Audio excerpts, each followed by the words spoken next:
সকাল সকাল যদি ঝরঝরে আর হেলদি কিছু খেতে মন চায় তবে এইরকম পোহা বা চিড়ের পোলাও বেস্ট অপশন। একটা প্যানে কাজু আর কিছু বাদাম দিয়ে শুকনো খোলায় নেড়ে একটু ঘি দিয়ে ভেজে রেখে দেব।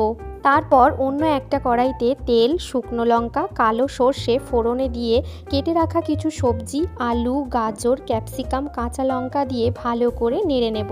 তারপর এতে অল্প একটু নুন অ্যাড করে সবজির সাথে মিশিয়ে নেব। সবজিগুলো খুব বেশি ভাজবো না, একটু ক্রাঞ্চি ভাব থাকলে ভালো লাগবে খেতে।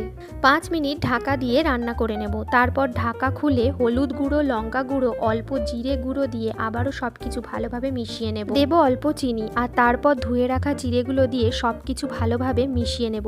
ভেজে রাখা বাদামগুলো দিয়ে দেব। আমি আরও একটু চিনি শেষে দিয়েছিলাম। এই পোলাওটা একটু মিষ্টি মিষ্টি খেতে ভালো লাগে, তোমরা চাইলে এটা স্কিপ করতে পারো। ব্যাস তৈরি আমাদের ঝরঝরে চিড়ের পোলাও। পেঁয়াজ কুচি, ঝুরি ভাজা দিয়ে সাজিয়ে গরম গরম পরিবেশন করো। ব্রেকফাস্ট একদম জমে যাবে। রেসিপিটা কেমন লাগলো অবশ্যই জানিও। টাটা।